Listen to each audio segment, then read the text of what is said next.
magandang gabi po sa ating lahat. Then, ayan, siguro pakilala muna ako bago po ako mag-umpisa. Okay, ang pangalan ko po is Mark Alvin Dolores. Then, siyempre, ang background ko po, dati naman po akong kargador sa Q-Mart. Okay. Siguro wala lang po ako mapakita sa inyo na share screen kasi sa cellphone lang po ako nag ano. Okay.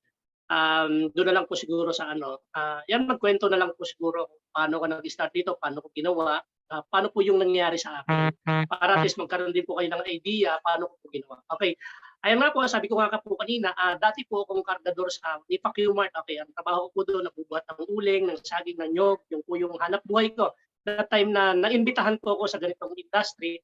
Okay, na-invite po ako sa uno, ibang paraan. Nayaya po ako ibang paraan. Sa gym po ako na-invite. Ang pagkakayaya po sa akin, Paris daw po, tapos may chicks. Wala po akong hilig sa chicks. Sumama naman po ako ng office. Okay, hanggang sa nakarating po ako ng opisina, hanggang sa naipaliwanag po sa akin yung ganitong business, yung ganitong pong negosyo, na sobrang nagpapasalamat po ako sa Panginoon na buti na lang, di ba, naintindihan ko yung ganitong business. Kasi kung hindi ko po naintindihan talaga yung ganitong business, baka hindi po ako mag-decide na gawin po talaga yung ganitong industry, no? Kaya ang ginawa ko po noon, nung that time na makapasok po pagdating sa ganitong negosyo, ano po yung una kong ginawa, di ba? Sa negosyo na to, di ba? Pagkapasok ko po, ang una ko pong ginawa sa totoo lang, inaral ko po yung business. Pinag-aralan ko pa pagka-join na pagka-join ko, yun po yung ginawa ko, pinag-aralan ko muna yung negosyo bago ko po siya ginawa. Ibig sabihin, nag-attend po ako ng mga training. Sa totoo lang, mahirap po noon. Kasi ang training dati is kailangan mong pumunta ng opisina, araw-araw ka pupunta ng office. Then, syempre, ano po reason bakit ko po inaral talaga yung business? Sabi ko, kung hindi ko aaralin yung business, sabi ko kung magre-rely ako sa upline ko, sabi ko paano kung yung upline ko may sakit? Sabi ko paano yung upline ko busy? Di ba? Sabi ko paano pag yung upline ko wala? Sabi ko, pag hindi ko alam yung negosyo, sabi ko, ano mangyayari sa akin? Ibig sabihin, hindi na ako kikita dahil wala yung uplines ko. Kaya, sa totoo lang po, nag-decide po ako talaga na aralin talaga yung negosyo. Diba? Inaral ko po talaga. Then, dumating pa nga po sa punto na bagong taon, ayun, kahit bagong taon po, nagpuputukan, naglalatag pa rin po ako. Ibig sabihin, ganun po ako kadesidido dating talaga sa business. Okay, ang una ko pong inaral is kung paano po mag-explain. Paano po maglatag ng negosyo. Yun po talaga ang una kong bagay na ginawa pagdating sa ganitong business. Ibig sabihin, paano maglatag, paano magpasali, paano po mag-pay in ng tao. Kasi sa negosyo po natin, sa totoo lang, para makapagpasali po tayo ng tao, hindi po para i-convince natin yung tao para gawin po nila yung business. Ang kailangan po natin gawin, kailangan mapaintindi po natin sa kanila yung negosyo talaga natin, mapaunawa po natin sa kanila. Hindi para kumbinsihin po natin sila na gawin po ang uno. Kasi ang punto, marami pong tao sa labas na sa totoo lang, tulungan natin. Kasi ang goal talaga sa uno is, ang target goal po natin, makatulong po tayo sa mas maraming tao sa labas. Ibig sabihin, tayo po yung magsisilbing pag-asa ng ibang tao sa labas. Kasi napakaraming tao po, na totoo lang, hindi po nila alam paano kumita ng malaki. Ibig sabihin, tayo po yung literal na, di ba, gagawa po sa maraming tao sa labas na matulungan po natin sila na makaangat sa buhay. And then, syempre, makatulong din po sila sa ibang tao. Ibig sabihin, yun po yung purpose natin kung bakit po natin yung ginagawa yung business. Hindi para mag-convince, di ba, para gawin po yung uno. Ang goal talaga natin is makatulong po pagdating sa tao. Ibig sabihin, ang ginawa ko po noon, sabi ko nga po sa inyo, inaral ko po yung paglalatag. Okay, yan po yung unang bagay na minaster ko pagdating sa negosyo. Diba? Nung first time po ko, yan talaga yung una kong minaster. Ibig sabihin, 1 month pa lang po ako, marunong na po akong magpasali ng ako mismo. Kasi 2 weeks pa lang po, 2 linggo pa lang, marunong na po akong maglatag. Ibig sabihin, bakit ganon? 2 weeks pa lang, marunong na po akong maglatag. Kasi ganon po ako kadesidido pagdating sa negosyo. Diba? Kaya ang ginawa ko po noon, dahil 2 weeks pa lang, marunong na ako maglatag, invite po ako noon, ako mismo yung naglalatag, nilalatagan ko, nag-invite ako, nilalatagan ko. Hindi ko po pinapa-explain na doon sa upline ko kasi ang mindset ko, sabi ko, gusto kong matutunan yung business. Sabi ko, hindi ako kikita ng malaki. Kung no wonder, iaasa ko sa upline ko kasi syempre yung upline ko, diba, busy rin yan eh. Sabi ko, marami rin siyang tao, marami rin siyang mga downlines. Then syempre, marami din siyang mga bagay na ginagawa. Sabi ko, paano kung may invite ako tapos no wonder wala siya? Ibig sabihin yung invite ko hindi na mapapaliwanagan ng business dahil no wonder wala yung upline ko. Dahil busy yung upline ko. Kaya ang ginawa ko talaga, inaral ko talaga yung business. Yun yung una kong minaster. Yung paglalatag po talaga ng negosyo. Okay, then syempre after 1 month po, yan nakapagpasali po ako ng 4 na tao. Okay, na mismong ako po yung nagpaliwanag talaga nung negosyo po talaga literal. Okay, then after 2 months po, ano po yung ginawa ko noon sa after 2 months, pinag-aralan ko naman po is paano po magpaliwanag ng multiple accounts. Okay, kung ikaw ay one account, wag ka papayag talaga na one account ka lang, dapat target goal mo talaga is multiple accounts kasi syempre sayang po pag naka one account ka lang. Ang target goal mo talaga kailangan naka multiple accounts ka kasi siyempre kung tatrabahuhin mo at siseryosohin mo talaga yung ganitong business, huwag kang papayag na one account ka kasi manghihinayang ka sa bandang huli. Kasi sayang yung kikitain na dapat kikita ka ng milyon, eh maliit lang yung kinita mo. Ibig sabihin, magsisisi ka sa huli. Pag hindi ka talaga ng multiple accounts kasi malalagyan ka agad ng tao eh. Pero kung nakaposisyon muna accounts mo bago ka maglagay ng tao, mas malaki po yung potential na pwedeng kitain kasi nagta-times 2 yung income natin. Kasi pag one account ka lang, times 1 lang eh. Kahit anong gawin mo, 1.5, 1.5, 1.5, 1.5 ka lang eh. Pero pag 15 accounts ka, pag multiple accounts ka, sa totoo lang may mga times to po na tinatawag. Ang times to po, isang pasok ng tao, 3,000 po kikitain, dalawang 1.5. Diba? Pag times 3 ka, tatlong 1.5 yun. Magkano 4.5 ang kikitain mo. Pag times 4, diba? Magkano kikitain mo? 6,000, 4 na 1.5 ang kikitain. Pero isang pasok lang ng tao. Ibig sabihin, parehas lang ang effort ng one account doon sa multiple accounts, kaya lang magkaiba sila ng income. Ibig sabihin, kung magbibigay ka lang ng time and effort sa isang bagay, mas maganda na mas malaki ang kikitain mo. Kaya ang mindset, kung ikaw ay naka one account, dapat target goal mo talaga is naka multiple accounts ka. Okay, yan po yung pangalawa kong pinag-aralan, yung pag-i-explain po ng multiple accounts kasi diyan po ako makakatulong sa mga napapajoin ko kasi kung mapapansin po natin, lahat ng kumikita ng malaki pagdating sa business, pagdating sa labas, sa totoo lang, hindi talaga sila iisa yung source of income nila. Marami silang source of income kung bakit talaga sila mayaman. Parang ganito, example, sa probinsya, ang tingin ng mahirap sa mayaman, gahaman. Bakit? Ang tingin ng mahirap sa mayaman ni gahaman. Kasi imagine mo, mayaman na sila, lahat pa ng lupain, bilihin. Ibig sabihin, kung bakit sila mayaman, ibig sabihin, ganun yung mindset nila, ibig sabihin, hindi sila kontento kung ano meron. Ibig sabihin, sa negosyo natin, kung gusto mo talagang kumita ng mas malaki at ng mas mabilis, huwag ka papayag na one account. Target goal mo talaga is multiple accounts. Parang ganito, di ba? Kung ikaw ay may isang Jollibee, tapos 15 Jollibee yung kabila, ibig sabihin, mas malaki kikitain ng 15 Jollibee. Di ba? Imagine mo, ang Jollibee, pwede namang isa lang. Kasi ang laki ng puhunan dyan, 35 million to 50 million. Kung mapapansin mo, ang daming Jollibee. Bakit nila pinarani? Para mas malaki po ang kita. Ang McDo, ganun din. Bakit nila pinarani? Para mas malaki ang kita. Ang SM, pwede namang isa lang eh.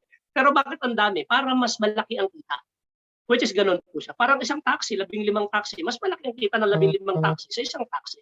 Ibig sabihin, yun po yung difference po ng multiple accounts. Kaya kung one account ka, target goal mo talaga makapag-multiple accounts ka. Huwag ka papayag na one account ka lang. If, sabi ko nga sa'yo, siseryosohin mo yung business. Pero kung hindi, nag-try ka lang, okay na po yung one account. Kung hindi mo rin naman pala gagawin yung business, okay na po yung one account. Pero kung no wonder is seryoso ka at gusto mong kumita na mabilis at mas malaki, go to multiple accounts. Kasi ako po, sa totoo lang, nung nag-join po ako, sa totoo lang, hirap na hirap po ako sa pang-join. Bakit po? Kargador po ako sa palengke. Ibig sabihin, baon po ako sa utang nun. Hirap na hirap po ako sa pangsali. Ang ginawa ko pong paraan, nagbenta po ako sa cellphone, nangutang sa barkada, nangutang pa po ako sa Bombay, makasali po ako. Then, pagka-join ko, in-explain po sa akin yung multiple accounts. Sa totoo lang, sabi ko nga, pinangutang ko yung pera, nagbenta pa po ako ng cellphone. Ang tanong, saan ako kukuha ng pang-multiple accounts? Kaya lang, ang good thing, mabait ang Panginoon, pinaintindi niya po sa akin yung multiple accounts. Ibig sabihin, wala man akong pera, pero no wonder, nag-decide po ako na gawa ng paraan. Kasi isang bagay po na naisip ko, pag dumadating yung emergency sa pamilya ko, kahit wala akong pera, gumagawa po ako ng paraan. Kasi ang mindset ko, ang buhay ng pamilya ko, isa lang yan eh. Sabi ko, ang pera, di ba, anytime pwedeng kitain yan. Ibig sabihin, kahit ipangutang ko yan, kayang bayaran, literal. Ibig sabihin, sa emergency, ganun. Willing tayong maglabas ng pera, di ba? Kahit gano'ng kalaking pera, pag buhay na po yung kapalit, gagawa po tayo ng paraan para sa emergency. Pero walang income yun. Palabas lang kahit hindi natin alam kung paano babayaran po yun. Pero ang sa ginagawa po natin kasi, negosyo to, business po ito. Dahil negosyo po, ibig sabihin, maglagay ka man dito ng mas malaking pera, pero nung wonder, di ba, ipangutang mo man yung pera, pero sa totoo lang, is pwede mo mabayaran kasi bakit negosyo po siya. Ibig sabihin, may kapalit. Di ba, may kapalit po dito sa negosyo po natin. Ano po yung ginawa kong paraan? After 4 days po, nagawa po ako ng paraan. Ano po yung ginawa kong paraan para makapag-15 accounts ako? Yung nanay ko, kinausap ko, sabi ko sa nanay ko, punta ako ng abroad, di ba? Medyo nagsinungaling po ko. Pero sabi ko, alam naman ng Panginoon, di ba? ang tawag doon, white lies. Nagsinungaling ako, pero sa mabuting bagay ko gagamitin yung pera. Ang sabi ko sa nanay ko, pupunta po ako ng ibang bansa, pupunta po ako ng abroad, sabi ko, kailangan ko rin ng pang-placement pay, kailangan ko po ng pang-ayos ng requirements dito sa Manila. Nakakatuwang part naman kasi alam naman natin, sa totoo lang, pag sa probinsya, ang mga magulang natin, tuwang-tuwa sila pag alam nila na yung anak nila ay mag-decide pang ibang bansa. Kasi alam nila pag nasa ibang bansa, is ang goal talaga, kumita ng malaki. Kaya sa totoo lang, marami sa, imagine mo, di ba marami nag-a-apply ng abroad na sa totoo lang makaalis lang ng abroad, nagbebenta ng lupa, nagbebenta ng kalabaw, nangungutang sa kung saan-saan para lang makaalis yung anak nila o yung kapamilya nila. Sa totoo lang, ganun po yung ginagawa nilang paraan para lang makaalis. Di ba? Ibig sabihin, gagawa sila ng paraan. Ibig sabihin, yun po yung ginawa ko. Yun po yung sinabi ko. Hindi ko po sinabi sa magulang ko na magninegosyo talaga ako, na maglalabas po ako ng malaking pera pagdating sa ganitong business. Kasi baka mamaya hindi po siya maniwala sa akin. Kasi ang punto, hindi naman po ako negosyante kasi empleyado po ako. Kaya sa totoo lang, ang nangyari part nun, yun, gumawa po ng paraan yung nanay ko. Ang ginawa po paraan niya, meron siyang kaibigan na negosyante, lumapit yung nanay ko doon sa negosyante na yon. Then ang sinabi niya nga yun, mag-a-apply ako ng abroad. Then ang punto, yung kaibigan niya, yun, tinulungan siya na makautang ng pera sa Bombay. Pero meron siyang backer, yung negosyante po ang umutang, pero sa nanay ko yung ibinigay yung pera. Diba? Ang ginawa ko, sabi 4 months daw babayaran ko yung inutang ko na 100 plus. Diba? Ganun siya. Sa totoo lang, after 4 days po, nagawa ko po ng paraan yung pang 15 accounts ko. Kaya nakapag 15 accounts po ako. Ibig sabihin, wala man akong pera noon kasi kargador ako. Pero dahil desidido ako, gusto kong kumita ng malaki, nakapag-decide po ako na mag-multiple accounts. Kasi maraming tao kung bakit hindi nakakapag-multiple accounts. Kasi hindi naman talaga desidido yung isang tao, which is hindi naman talaga nila naiintindihan, which is hindi naman talaga malinaw sa kanila yung business na pinasok nila. Ibig sabihin, kung gusto mo makapag-multiple accounts, kailangan malinaw po sa iyo yung negosyo na pinasok mo. Na sa totoo lang, yung 135,000 po, sobrang liit po. Di ba? Sa totoo lang, pagdating sa negosyo, sobrang liit. Kasi naman po kikita ng milyon yan taon-taon sa bangko kahit may 1 milyon, 2 milyon, magkano lang yung tinutubo sa bangko, 0.2, 0.3% lang. Ibig sabihin, sobrang liit po ng tubo sa bangko. Diba? Kaya kung ikaw ay may pera sa bangko, huwag ka papayag na hindi mo papaikutin yung pera, hindi mo ininegosyo ang pera. Bakit? Lugi ka. Diba? Ang yayaman lang yung bank, hindi ikaw. Diba? Kaya kung meron ka pera doon, diba? Tapos na-invite ka sa ganitong industry, diba? Nakasali ka, naka-join ka, ang target goal mo, invest mo. Diba? Huwag kang manghinayang. Bakit? May kapalit May products naman na kapalit. Pag naglabas ka ng 135,000, may kapalit na products na 142,000. Tapos may GC pa na 10,500. Tapos may cheque pa na 14,000. Ibig sabihin, doon pa lang, almost parang 166 na agad o 67,000 na agad yung bumalik sa'yo na ROI. Ibig sabihin, ang nilabas mo 135, 167,000 yung bumalik sa'yo. Ibig sabihin, gawin mo man lang yung wala naman nawala Kasi mas malaki yung bumalik. Ibig sabihin, yung ROI, yung return of investment, mas malaki naman yung bumalik doon sa pera mong inilabas. Diba? Kaya sa totoo lang, naintindihan ko siya, kaya talagang nag-decide ako. Sabi ko, hindi ko naman siguro ikamamatay yun. Hindi ko naman siguro magiging pulubi ako doon. Then, nagsinungaling man ako sa magulang ko, hindi naman siguro ako itatakwil na magulang. Di ba? Para magawa ko. Sa totoo lang, after 4 months po, nabayaran ko po yung inutang ko. Di ba? Inutang ng nanay ko. Sa totoo lang, nabayaran ko po yun. Then, in the rest po, history na po. Okay, yun po yun. Then, sabi ko nga po sa inyo, nakapag-multiple accounts ako. Ngayon po, ang team ko, umabot na po ng 10,000 mahigit. Ang downlines ko po under my name is 10,000 plus na po. Hindi ko po na-imagine na ganun po yung mangyayari. Then, syempre, sa grupo ko po, sa team ko po, marami na rin po may resulta pagdating sa team ko. Marami na pong may coach din pagdating sa team ko na nagkaroon din po ng mga resulta dahil din po pagdating sa ganitong business. Okay, then sa akin po, ano po yung bagay na nangyari po sa akin? Sa totoo lang, dahil ganun po yung ginawa ko. Yan, dito po ako nagkaroon nagkaroon po ako ng condominium, nagkaroon po ako ng housing lot, then nagkaroon po ako ng sasakyan. Okay, na hindi ko po sinasabi para iyabang, nakabili po ako ngayon po pang-apat na sasakyan na po yung nabili ko. Ngayon po, meron po akong pick-up na nabili ngayon na Toyota Hilux, yung po yung latest ko po ngayon. Brand new, kumuha po ako ng Toyota Hilux na brand new po ngayon na sa totoo lang hindi ko na-imagine na sabi ko wala pala talagang imposible sa buhay. Lahat talaga posible. Ibig sabihin, anong kayang gawin ng kargador na hindi mo kayang gawin? Kasi kung isipin mo, di ba, akong kargador, nakakaapat na sasakyan na, Ibig sabihin kung mas magaling ka sa akin, kung mas matalino ka sa akin, ibig sabihin mas kaya mo. Kaya lang, siyempre 'pag hindi ka talaga desididong kumita, hindi ka talaga kikita ng malaki. 'Di ba? Kailangan desidido ka talagang kumita, 'di ba? Kailangan aralin mo, 'di ba? At pag-aralan mo paano mag-explain ng business, pag-aralan mo paano magpa-multiple accounts, paintindi sa tao. Kasi siyempre is manghihinayang sila sa huli 'pag hindi mo na paintindi sa tao, 'di ba? Ayaw natin dumating sa time na sisingilin tayo ng tao na hindi natin pinaliwanag yung multiple accounts sa kanila, hindi natin pinaintindi sa kanila kasi siyempre which is sayang, manghihinayang sa huli. Kasi maiintindihan niya rin, matututunan niya. Kaya ang goal natin mapaintindi talaga natin sa tao natin, bakit kailangan niya mag-decide talaga na mag-multiple accounts. Then siyempre, yung kailangan marunong ka mag-handle ng team, kailangan marunong ka mag-hawak ng grupo para makapag-create ka ng malaking network. Kasi 'pag nakapag-create ka ng grupo, do'n ka po kikita ng pera. Then darating ang time talaga, do'n ka magkakaroon ng time freedom, in financial freedom 'pag nakapag-create ka ng network.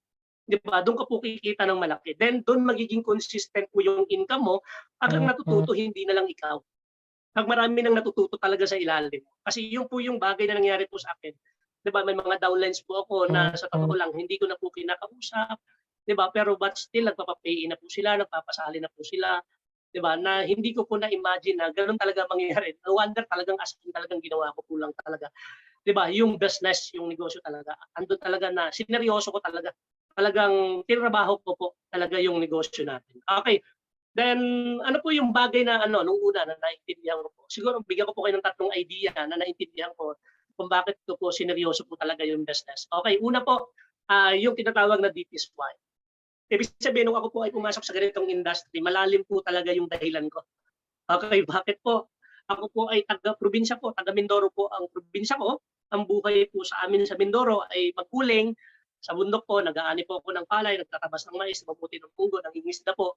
Nagkukuparas po ako. Yun po yung hanap buhay ko the time na nasa probinsya po ako. Then dumating po ako sa Manila, marami po ako naging trabaho sa Manila. Sa totoo lang, ang dami po. Unang po trabaho, naging dishwasher po ako. Then naging sa soft drinks po ako, naging helper po ako. Napunta po ako sa mga CD, DVD po lang, nagbebenta po ng gano'n. Tapos napunta po ako sa Malayan, Batangas, refillman operation ako do'n sa mga taong gas po. Napunta po ako ng Carmona, nag-ano po ako do'n, pabrika po ako. Then napunta ako ng Naik, nag-helper po ako sa soft drinks. Then napunta uli ako ng Carmona, nagtrabaho po ako sa karerahan po ng kabayo. Taga-dakot po ako ng tae ng kabayo doon. Yun po yung hanap buhay ko. Hanggang napunta po ako uli ng Naik, yun po uli naging trabaho ko, dakot po ng tae ng kabayo. Then di ba, nung napunta po ako ng Q-Mart, naging trabaho ko po doon. Yun po yung naging kargador po ako. Hanggang sa that time na naimbitahan po ako sa ganitong industry. Sa totoo lang, bakit ko po sineryoso yung business? Sa totoo lang, sobrang hirap po nung pinagdaanan ko. Sabi ko kung yung sobrang hirap na buhay, na trabaho, kinakaya ko, sabi ko, na no wonder hindi naman talaga ako yayaman at hindi naman ako kikita ng malaki. Ginawa ko nga trabaho kasi 6 na taon po ako nagtrabaho. Hindi po ako against sa employment, pero ang punto sa totoo lang, against po ako sa result na nagtatrabaho. Kasi wala po ako nakita na empleyado na milyonaryo. Kasi parang ikaw, kung ikaw ay milyonaryo, papayag ka ba na inuutusan ka ng ibang tao? Then karamihan nakita ko na successful talaga, negosyante. Ibig sabihin, luminaw po talaga sa akin talaga na ang karamihang successful is negosyante. Kaya nag-decide po ako na pagkasali ko po sa totoo lang, full-time po agad ako. Pagka-join ko po, sa totoo lang, full-time po agad ako. Hindi po ako nag-part-time na, pinul-time ko po agad yung business. 'Di ba? Talagang as in talagang inaral ko po talaga yung negosyo. Talagang pinul-time ko po agad talaga yung business. Kaya mabilis po ako natuto, talagang inintindi ko po agad, inaral ko po agad, ginawa ko po agad. As in talagang tinrabaho ko po agad yung business. Okay, yan po yun. Sabi ko nga po sa inyo, una kong dahilan yung why. 'Di ba? Isa po sa reason ko po is sabi ko yung nanay at tatay ko tatanda. Sabi ko hindi sila babata.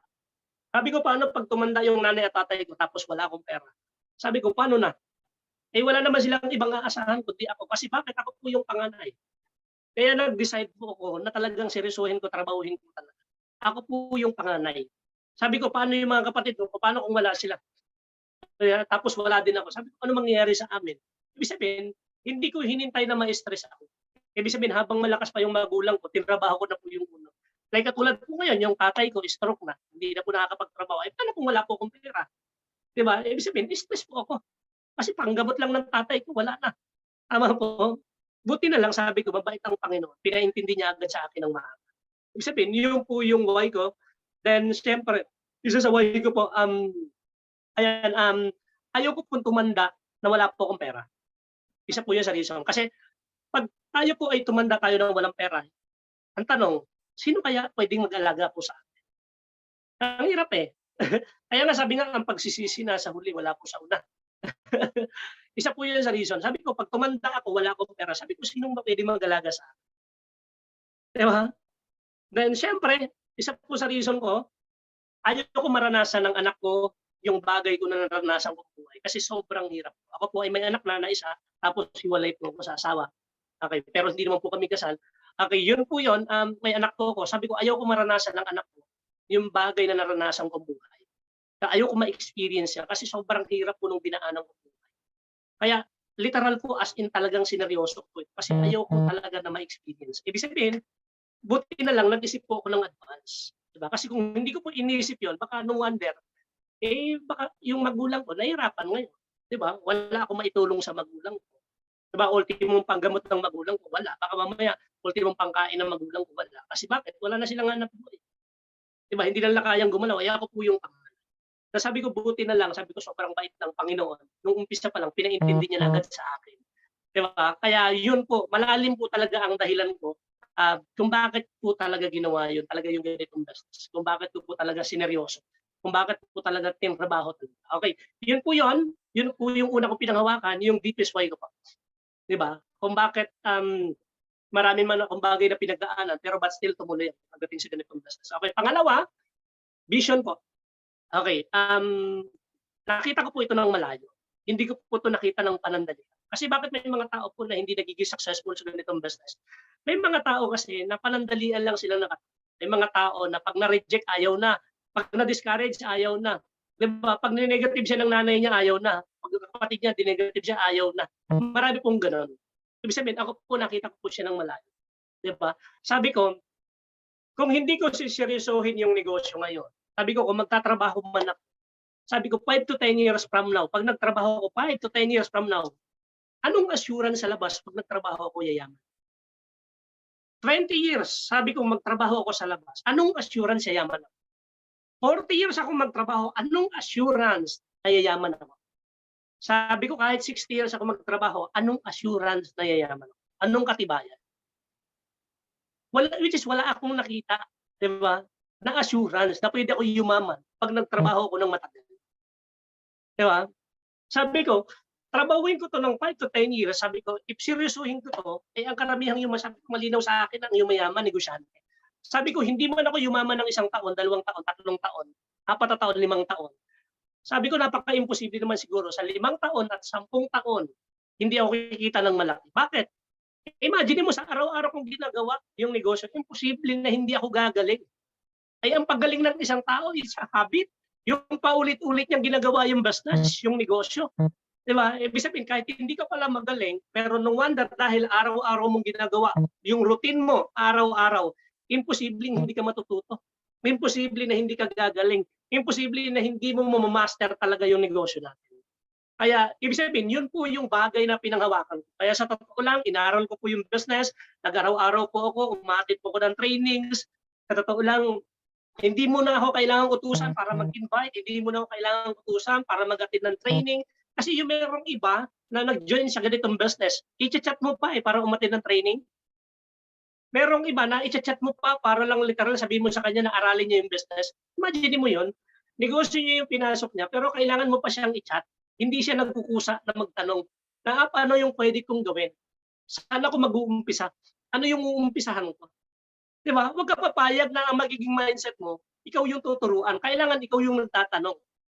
Kasi no wonder, 'di ba, na ikaw yung siyempre gusto mong kumita ng malaki, 'di ba? Ibig sabihin yun po yung nangyari part po sa akin sa totoo lang, nung bago po ako ang hilig ko po magtanong. Tanong po ako ng tanong, ano po yung gagawin ko? Anong ganito, ganito, ganito. Tinulong po sa akin, i-guide po ako. Okay, sabi niya sa akin, aralin ko yung business, ito yung unang pag-aralan mo, ganito, ganito. Sa totoo lang, nung pagkasabi niya sa akin, 1 time, 2 times, sinabi niya sa akin, ginawa ko agad, in-apply ko agad. Ibig sabihin, kung attend ako ng training, pag chinat ako ng upline ko, sa training na ako. Ibig sabihin, hindi na ako chinat, nagkukusa na ako. Sabi, paano yung next step na gagawin ko? Ako na mismo yung nagtatanong. Ibig sabihin, meron po akong kusa. Ibig sabihin, kung bakit po ako kumita talaga sa business kasi andun yung part ng pusa ko. Ibig sabihin, ginagawa ko po ang negosyo galing sa puso ko po. Ako po ay hindi napipilitan na gawin yung business. May mga sumali kasi sa negosyo natin na yung iba napipilitan, pagdating sa negosyo. Then no wonder yung iba lagi nilang sinasabi na wala daw silang time, wala din silang oras, 'di ba? Busy daw sila. Sa totoo lang may time po, may oras po kasi kung empleyado ka hindi ka naman siguro 24 hours nagtatrabaho. Siguro 8 oras lang, ang tulog mo 8 oras lang. Nasaan yung 8 oras mo? Baka mamaya yung 8 oras mo ginagamit mo siya dun mo inuubos yung pera mo kasi yung karamihan 8 oras tulog, 8 oras yung pasok. Di ba, palagay natin yung ano mo, yung travel mo, palagay natin gawin 2 hours, may 6 na oras. Baka mamaya yung 6 na oras mo, ginagamit mo siya saan? Ginagamit mo siya sa pag-ubos ng pera mo. Kaya nga marami nagtatrabaho, wala nangyayari. Bakit? Marami silang time para ubusin yung pera nila eh. Ang negosyante po ang mayayaman, 'di ba? Wala po silang time halos, wala silang gasinong oras. Lagi nilang iniisip paano nila palalaguin yung pera. Kaya nga kung mapapansin natin kung sino yung mayayaman, mas lalong yung mayaman kasi ang iniisip nila, paano dadami ang pera nila. Kaya ang empleyado po ang iniisip lagi, paano ubusin yung pera. Na minsan hindi pa dumadating yung pera, alam na agad kung bibilhin eh. Doon na nauubos na agad. Kaya no wonder, wala pong nangyayari. Sa totoo lang, hindi po natin problema ang pera. 'Di ba? Kasi lahat po ng tao kumikita ng pera eh. Magbenta ka lang ng kung ano, kikita ka ng pera. Magtrabaho ka lang, kikita ka ng pera. Ang problema po talaga ng tao, which is yung pag-handle nila ng money. Kasi marami tao, pag may pera, ang iniisip paano ubusin. Kukunti po yung mga tao na pag may pera, ang iniisip, ano kaya paramihin yung pera ko? Paano ko kaya palaguin yung pera ko? Kaya kung papansin mo, mas marami po ang mahirap, kukunti ang mayaman. Kasi bakit? Iilang peraso ang nag-iisip, paano magpalago ng pera? Kukunti po yung mga tao na gano'n. Kaya sa totoo lang, kaya pag ito naiintindihan mo talaga yung business natin, imposibleng hindi ka kikita ng malaki. 'Di ba? Kaya para maintindihan mo kung ikaw ay bago, aralin mo yung business. 'Di ba? Magkusa ka na mag-attend ng training. Eh sobrang dali na po ngayon. Bakit? Ang trading natin online na, makikinig ka na lang. Hindi ka na babiyahe. Hindi ka na pupunta ng office, hindi ka na mapapagod maglakad. 'Di ba? Hindi ka na makikipagsiksikan sa bus, hindi ka na makikipagsiksikan sa MRT, LRT. Eh, imagine mo yun. Eh, ngayon ang dali na, nasa loob ka lang ng bahay, kahit kumakain ka, pwede ka mag-attend ng training. Habang nagkakape ka, pwede kang umattend ng training. Imagine mo ganun kadali. Kaya lang, pag ikaw uma-attend ng training, for example, natuto ka ngayon, apply mo agad. Kasi baka mamaya, uma-attend ka nga ng training online, kaya lang, hindi mo ina-apply yung natututunan mo. Pag hindi mo ina-apply yung natututunan mo, hindi ka matututo. Kasi ang tunay na kaalaman sa negosyo natin is application pa rin. 'Di ba? Kahit umattend ka ng training, kahit ilang times na umattend ka ng training, if hindi mo in-apply yung training, 'di ba yung natutunan mo, hindi ka pa rin matututo. Kasi ang tunay na kaalaman, application po. Ibig sabihin, i-a-apply mo talaga siya, gagawin mo talaga siya. Kasi siyempre sa umpisa, hindi mo naman agad mape-perfect eh. Sa umpisa, hindi naman agad magaling ka agad eh. Pero darating ang time, 'di ba? Mamamaster at mamamaster mo siya. Bakit? Habang ginagawa mo siya tapos uma-attend ka ng trainings, 'di ba, nadadagdagan yung kaalaman mo. Ginawa mo, in-apply mo, tapos attend ka uli ng training, madadagdagan na naman yung alam mo. Hanggang sa di mo namamalayan, nagiging normal na lang sa'yo yung, 'di ba, yung negosyo natin. 'Di ba, nagiging normal na lang po, 'di ba? Gano'n siya. 'Di ba? Kaya 'pag natutunan mo talaga yung business natin, sa totoo lang, madali lang po. Lalo ngayon, ang dali mag-invite kasi more on online na siya. Ang dali lang. Bakit? Ang daming pwedeng ma-invite. Ang dami sa Facebook, ang dami sa Messenger, ang dami sa mga groups, ang dami. Like katulad na yan po, ako po ay nag-i-invite po ako, more on datings po ako. Ganun po ako mag-invite. Imagine mo, may downline siya ako 10,000 mahigit, pero but still nag-i-invite pa rin ako. Bakit hindi pa po ako kontento doon sa income ko? Hindi pa po ako kontento sa 6-digit a month. Bakit hindi pa po ako kumikita kalahating milyon, 1,000,000 isang buwan? Yun po talaga target goal ko. Kumita po ng kalahating milyon, 1,000,000 isang buwan. 'Di ba? Pero ang pinakamalaki ko pong income hanggang 300,000 po isang buwan. Ibig sabihin, dahil hindi ko pa tinatamaan yung kalahating milyon, dire-diretso po ako, ginagawa ko pa rin. Ibig sabihin, kahit malaki grupo ko, kahit everyday may including ako, kahit everyday kumikita ako, tinatrabaho ko pa rin kasi may times many po ako. Meron na po akong times 2, may times 3 po ako, may times 4 po ako, may times 5 na po ako, meron po akong times 6. Ibig sabihin, sayang naman kung hindi ko tatrabahuin. Like katulad po kanina, galing po ako ng May Kawayan, Bulacan, may direct po ako sa May Kawayan, Bulacan. Imagine mo, sumakay pa ako ng bangka, di ba? Sumakay pa ako ng bangka, di ba? Tapos pumunta ng ano, di ba? Nag-explain ako sa bahay. Oh, nag-join, di ba? direct ko yun, isang ko ilalagay sa times 5 ko, siguro pwede na, di ba? Imagine mo isang direct mo times 5, eh negosyante yung direct mo. Eh pag nag-15 accounts yun, times 5 mo ilalagay, 75,000. Di ba ang sarap? Di ba? Ibig sabihin, kahit walang effort yung team ko, kahit ako lang, kaya ko talagang kumita ng malaki. Ibig sabihin, kailangan mo lang trabahuhin, kailangan mo lang gawin. Kasi bakit? Kahit hindi mo naman 'to trabahuhin, 'di ba? Kahit hindi mo 'to hatawin, 'di ba? Gagalaw at gagalaw ka pa rin sa labas. Kasi bakit? Kailangan mo pa rin mabuhay, eh, 'di ba? Bakit? 'Pag hindi ka kumita ng pera sa labas, ano ibibili mo ng bigas? Ano babayad mo sa bahay, ilaw, tubig, kuryente? Ay kung nagtatrabaho ka lang, magkano ang income? Hindi naman siya gano'n kalaki, lalo na kung 500, 1,000 isang araw, 'di ba? No wonder kulang at kulang. Tama? Masarap yung kikita ka isang araw 5,000, 10,000 isang araw, 15,000, 20,000 isang araw. Now, no wonder yun po yung nai-experience naming income na hindi po namin para ihabang, no wonder, 'di ba? Yan po yung 'di ba, yun yung tinanim namin. Kaya nga sabi nga 'pag meron kang tinanim, meron kang aanihin. Kasi minsan may mga tao na ang nakikita nila yung result, eh, yung resulta ng tao, pero hindi nila nakita yung effort ng tao. Bakit nagkaresulta? Ibig sabihin, wag mong tingnan yung, 'di ba, yung resulta ng tao kasi yung iba, dahil tinitingnan nila yung resulta, minsan nayayabangan sila. 'Di ba? Doon sa mga mayayaman. Naku, para lang kasi sa mayaman yan, mayabang yan, ganito, ganito. Sa totoo lang, wag mong tingnan yun. Ang tingnan mo lagi, ang lagi mong tingnan kung gusto mong maging successful sa buhay, paano kaya nila ginawa? Yun ang lagi mong titingnan para maging successful ka sa buhay. Ibig sabihin, alamin mo, 'di ba? Paano kaya nila ginawa? Paano sila kumita ng malaki? Paano kaya nila tinrabaho? Paano kaya sila umingkam ng malaki? Dapat yun yung iisipin mo. 'Di ba? Hindi yung para magtanim ka ng galit sa mayaman, 'di ba? Hindi ganoon eh. 'Di ba yung mga kumikita ng malaki, sa mga coach na kumikita ng malaki. Sa negosyo po natin walang nauna, walang nahuli. Pantay-pantay po sa business natin kahit bago ka, sa totoo lang kaya mo kaming lagpasan ng income, kaya mong kumita ng mas malaki. Ibig sabihin, yun po yung maganda sa business natin kasi pantay-pantay lang naman tayo ng pairing, eh. 'Di ba 1,500 lang din naman po tayo. 'Pag naka-multiple accounts ka, sabihin ko sa'yo kaya mo kaming abutan. Kasi 'pag ang encoding namin times 1, times 2 sa'yo, mas malaki pa rin kikitain mo sa'min. 'Di ba gano'n siya, eh. Kaya advantage talaga 'pag naka-multiple accounts ka. Okey, gano'n siya. Then pangalawa, sabi ko nga sa inyo yung vision. Ibig sabihin nakatingin po ako ng malayo. Yun po yung tiningnan ko.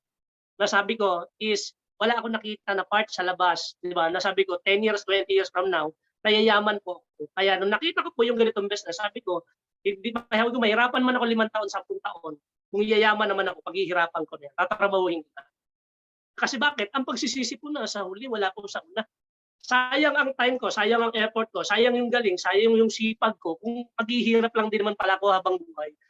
Hindi ko na binigyan ng time yung mga bagay na alam kong hindi ko ikakayaman kasi sayang yung oras ko, 'di ba? Kaya nag-decide po ako na trabahuhin at seryosohin talaga yung business. Bakit? Alam ko na ang yumayaman negosyante.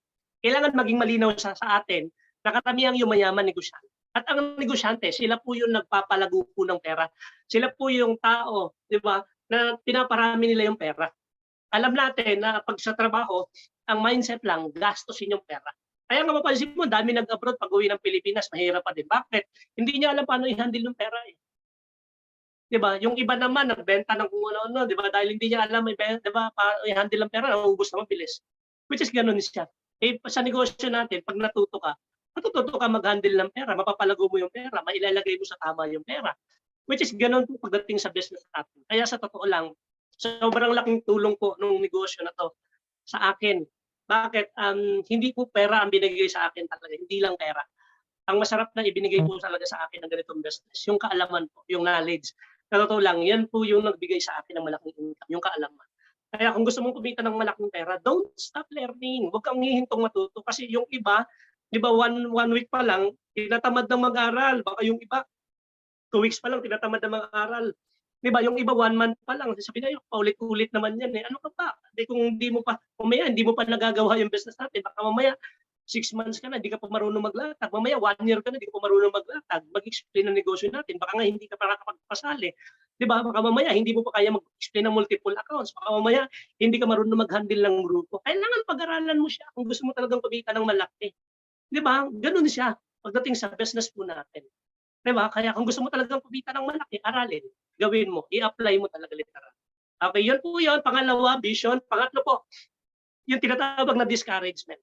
Okay, ano po yung discouragement? Sa totoo lang sa business po natin, marami pong tao na magda-down sa'yo. Ang unang magda-down sa'yo, yung mga malalapit sa buhay mo. Sino yun? Nanay mo, tatay mo, kapatid mo, kaibigan mo, kakilala mo, best friend mo, asawa mo, 'di ba? Classmate mo, kung sino mang taong nakapaligid sa'yo. Na sa totoo lang, karamihan kung sino pa yung malalapit sa buhay mo, sila pa yung mga tao na magda-down sa'yo. Sa totoo lang, hindi po sila negative. Sila po ay concern lang po sa atin. 'Di ba? Hindi po sila negative. Ang kailangan mo lang gawin, wag mo silang aawayin. Baka mamaya nine-negative ka, wag mo silang aawayin. Ang gagawin mo na lang, wag mo na lang silang i-entertain. 'Di ba? Wag ka mag-focus doon sa kanila. Kasi 'pag pinakinggan mo siya ng pinakinggan, in-entertain mo, kahit positive ka, minsan may times na maaapektuhan yung mind mo. Sa halip na makatrabaho ka, makagalaw ka, hindi ka na tuloy makagalaw kasi naapektuhan ka. Bakit? Mas marami pong taong nakikinig sa negative. Bakit? Paano ko nasabi? Mas maraming mahirap. Bakit kukunti mayaman? Bakit? Iilang peraso yung nag-i-entertain ng mga positibong bagay. Iilang peraso yung di ba, nag-focus sa mga positibong bagay. Mas maraming tao na mas naka-focus sila sa mga negative na bagay. Kaya nga maraming mahirap eh. Bakit? Sa totoo lang, maraming tao, nasabi ko nga sa'yo, doon sila naka-focus. Then no wonder, hindi mo sila masisi. Bakit? Yun yung kinagisnan nila eh. Yun yung nakasanayan nila eh. Hindi mo sila masisisi. Bakit? Nung bata pa sila, ito na yung ginagawa nila. Nung nag-aaral sila, ito ginagawa. Nung tumanda sila, ito yung ginagawa nila. Diba? Walang nagtuturo paano kumita ng malaki, walang nag-train sa kanila. Then, ang iniisip nila, naku, para lang sa mayaman yan. Di ba? Parang nawawala na sila ng pag-asa. Hindi katulad pagdating sa negosyo natin, talaga na pag nakapasok talaga dito, talaga magkakaroon ka talaga ng pag-asa. Bakit? Lilinaw talaga sa iyo. Kaya lang, if hindi mo aaralin yung business natin, hindi siya lilinaw sa iyo.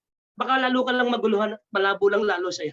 Di ba? Ibig sabihin, sa business po natin, maraming tao magdi-discourage. Di ba? Maraming tao na mag-down, maraming problema kang pagdadaanan. Na totoo lang, ganoon. Bago ka umangat, marami kang problema na pagdadaanan. Kaya lang, ang tanong, sa problema na dadaan sa buhay mo, ano yung iisipin mo? Mag-iisip ka ba ng pangit o mag-iisip ka ng magagandang bagay? Kasi bakit? Like katulad ako po, marami po akong bagay na pinagdaanan. Marami po akong experience. Di ba? Maraming problema. Kaya lang, ang inisip ko sa bawat problema na dumadating sa buhay ko, ang nakita ko po blessings. Ibig sabihin, habang nagkakaroon po ako ng problema, sa halip na magmukmuk ako, sa halip na mag-inom ako, sa halip na wala akong gawin, na totoo lang, pag may problema po ako, mas lalo po ako nag-i-invite. Pag may problema po ako, mas lalo po akong umaattend ng training, hindi po ako nagmumukmuk. Bakit? Gusto kong maging positive. Diba? Ganun po yung ginagawa ko. Pag may problema ko, mas lalo akong tumatrabaho. Hinahataw ko lalo. Binibirit ko kasi ang nakikita ko blessings eh. Sabi ko kung magpapahinga ako, mas lalong walang mangyayari sa akin. Malulugmok lang ako doon. Diba? Kaya ang ginawa ko po, tinrabaho ko. Kaya sa totoo lang, dahil positive ako mag-isip, diba? Kahit gaano kadaming problemang dumaan sa buhay ko, diba? Ang nangyayari pa rin, positive pa rin, blessings pa rin yung binalik sa akin.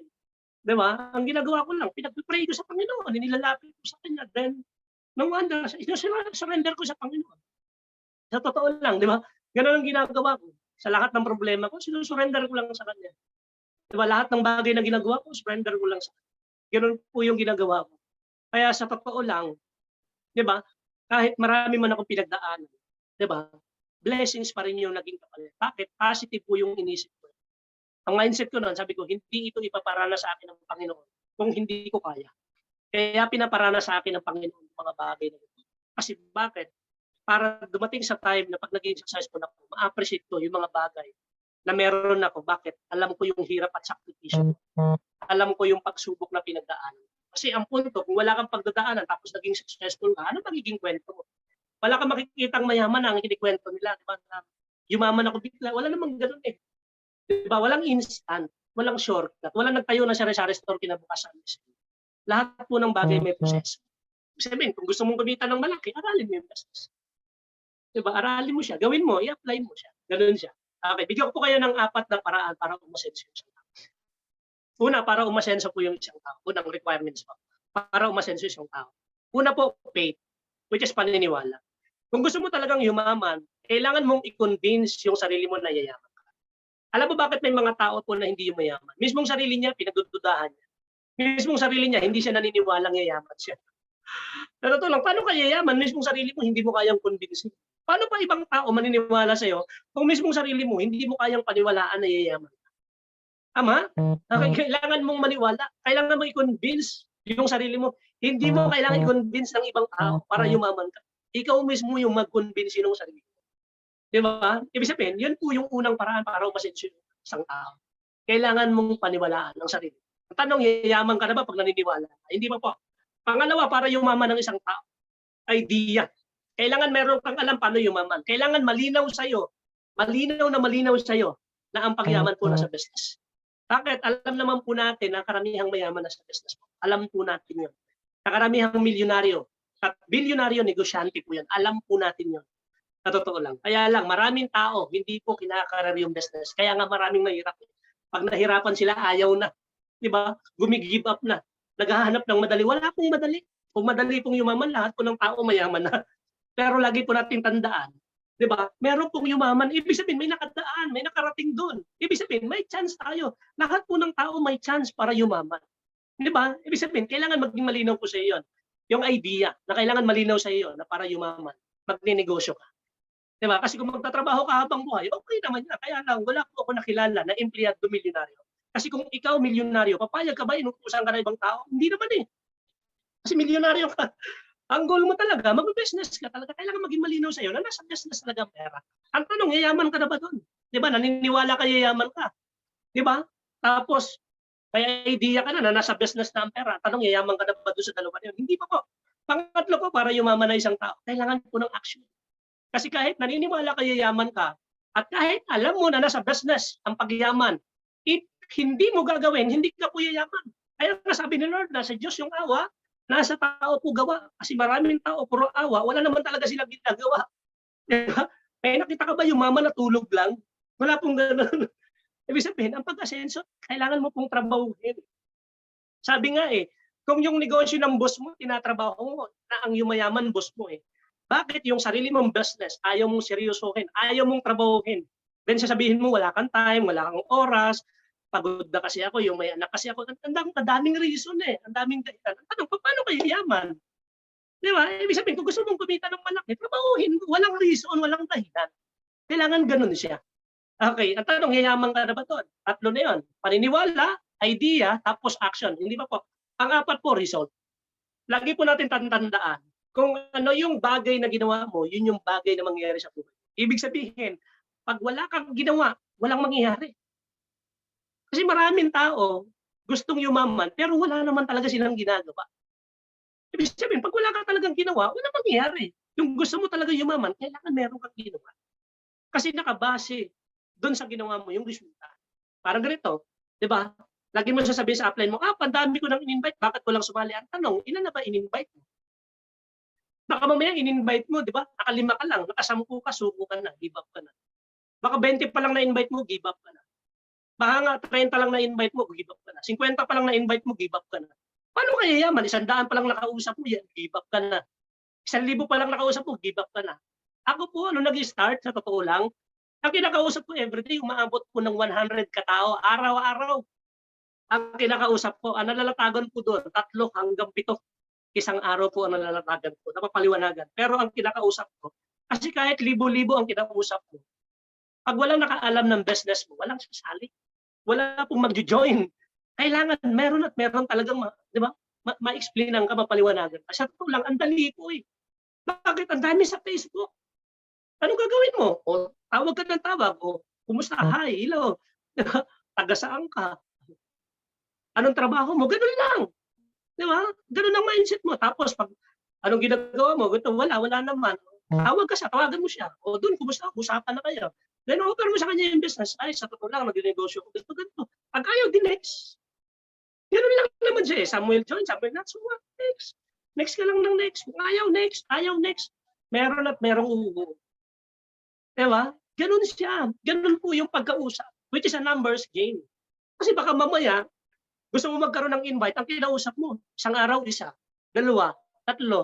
Paano ka kikita ng malaki? Kinausap mo 5. Malapit, wala ka pa nalatagan, wala ka pa napaliwanagan. Di ba? Nag-chat-chat ka lang, di ba? Wala, literal, walang sasali. Di ba? 10 nga kinausap mo, wala naman ikaw napaliwanagan sa loob ng isang araw. Wala ka naman na-close deal. 20 nga kinausap mo, 20 nga chinat mo, wala ka namang na-close deal, wala ka namang nalatagan, walang sasali. kailangan meron at merong nakaalam ng business mo. Kailangan meron at meron kang mapapaliwanagan ng negosyo. Then ang punto, 'di ba, sumali man sila o hindi, okay lang, at least ang importante natututo ka. Yun yung importante. Basta latag ka lang ng latag, wala kang pakialam kung sumali sila o hindi. At least ang importante natututo ka. 'Di ba? Ginagawa mo siya araw-araw. Ginagawa mo siyang routine, ginagawa mo siyang habit. 'Di ba, kahit may trabaho ka, pwede kang kumausap. Bakit? May times naman na, 'di ba, hindi naman yung paggigising mo papasok ka agad eh. Hindi yung, 'di ba, pag pumasok ka din naman, pag time ng kainan, pwede ka naman kumausap eh. Pag-uwi mo naman ng bahay, 'di ba, pag nakahiga ka naman, hindi ka naman tutulog agad eh, literal eh. Nakikipagkwentuhan ka pa eh. 'Di ba? Huwag doon maglatag ka. Kaya kahit busy ka, kahit may, 'di ba, marami kang ginagawa, pwede mo pa rin bigyan ng time 'to. Kailangan lang meron kang tinatawag na time management. 'Di ba? Kailangan lang talaga desidido ka na kumita ng malaki. Desidido ka na makaalis ka sa sitwasyon ng buhay na mahirap. Paano ka makakapag full-time? Paano ka magkakaroon ng time freedom and financial freedom kung hindi mo siseryosohin pagnenegosyo? Eh para magkaroon ka ng time freedom and financial freedom, kailangan makapag-create ka ng malaki ng team, malaking grupo, maraming tao. Parang si Henry C. Bakit si Henry C. Sobrang yaman, wala namang ginagawa. Eh, ang dami ng tao eh. 40,000 ang tao nun. Kaya nga sobrang yaman, wala na siyang ginagawa. Pero but still, sobrang yaman siya. Bakit ang dami niyang tao? Ibig sabihin, yun po yung bagay na gagawin natin. Ibig sabihin, kukupihin natin sila. Di ba? Kaya lang, bakit ito yung pinili namin business? Bakit ito yung pinili natin negosyo? Pwede naman yung may mga negosyo naman na iba. Kaya lang, wala po kasi kaming puhunan na ganun kalaki. Di ba? Wala po kaming pang-franchise ng billion na puhunan o million o trillion na puhunan. Wala po kaming pang-franchise na ganun. Sa totoo lang, sobrang ganda ng business natin. Bakit? Imagine mo yung income ng negosyo natin. Di ba? Income ng franchise ng McDo, Jollibee. Imagine mo yun. Di ba? Ang potential income natin, parehas lang ng franchise. Imagine mo, ang McDo, Jollibee, 35 million to 50 million. Pero ang kinikita, 300 to 500,000 a month ang kinikita. Pag naka-15 accounts ka, 6.7 million ang potential na pwedeng kitain. 135,000 lang yung in-invest. Ibig sabihin, ganun kaganda yung business natin. Ibig sabihin, maglabas ka man ng ganun kalaking pera, hindi sasakit ulo mo kahit hindi ka naman din malulugi kasi wala naman lugi sa negosyo natin. Bakit? May kapalit naman. Then wala kang babayarang pwesto, walang ilaw, walang tubig, walang tao, wala namang ngupit. Then ang system, tulungan. Diba, gagawin mo lang, tatrabahuhin mo lang, aaralin mo lang yung negosyo natin, tatrabahuhin mo lang. Then ang punto, kikita ka. Diba, ganun siya. Kaya gawin lang po natin. Then ang punto, sana kahit pa paano, hindi ko na po pakahabaan na kahit pa paano, sana kahit pa mayroon kayong natutunan sa mga tinuro ko po sa inyo. Sa totoo lang, yung tinuro ko po sa inyo, true experience ko po yan. Yung itinuro ko po sa inyo. Hindi po siya moron haka-haka. Yan po ay experience kung ano po yung nangyari po sa akin. Yun lang po. Then maraming pong salamat sa mga upline sa yung nag-invite po sa akin upline. Thank you po. God bless po sa akin.